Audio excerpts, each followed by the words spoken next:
ई मन बड़ा चंचल बा ए भैया। जितना भी गलत काम होखी ई मन उहे काम करे के कहेला, लेकिन हकीकत कौन बा, सही काम कौन बा, ई हर आदमी के सोचे विचारे के काम बा। हमनी के जीवन के जवन उद्देश्य बा, जवना खातिर हमने आइल बने, वो हमने के मूल उद्देश्य छूट जाता। ऐसे भगवान के गुणगान ही हमने के सहारा बा। कैसे कि मनवा रे हरि बिना केहू न तोहार, मनवा रे हरि बिना केहू न तोहार। अन धन सबई हमें रह जाई, अन धन सबई हमें रह जाई, छूट जाई जग संसार। मनवा रे हरि बिनु केहू न तोहार, मनवा रे प्रभु बिना केहू न तोहार।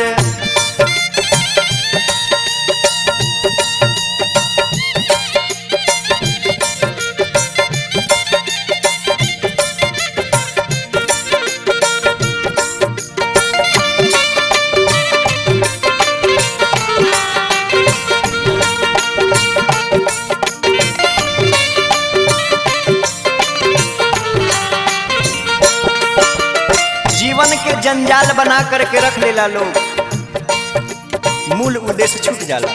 कैसे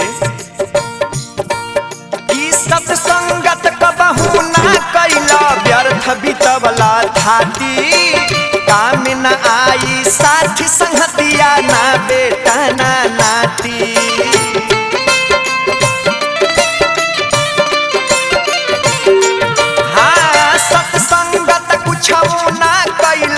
व्यर्थ बितवला थाती, काम न आई है साथी संगतिया, ना बेटा ना नाती।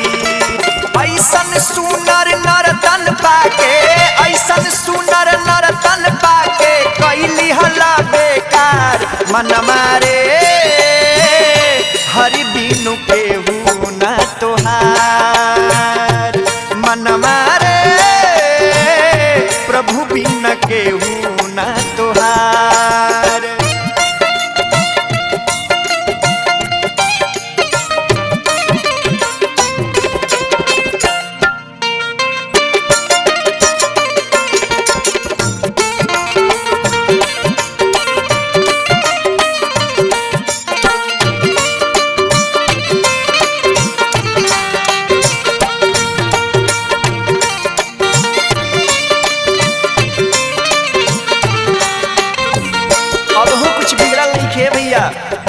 अभी भी बन सकता, जोन बिगड़ गई तो बिगड़ गई, लेकिन आगे हमनी सबके बनावे के प्रयास करे के चाहिए। एगो हरि नाम ही प्रभु भक्ति ही सहारा बा हमनी के।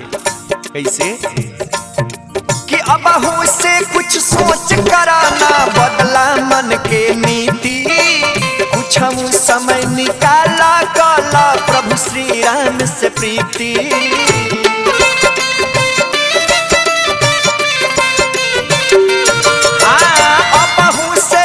सोच कराना, बदला मन के नीति, कुछ समय निकाला काला, प्रभु श्री राम से प्रीति।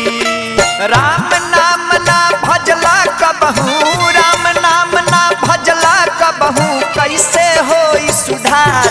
मनवा रे प्रभु बिना केहू न तोहार, मनवा रे हरि बिनु केहू न तोहार।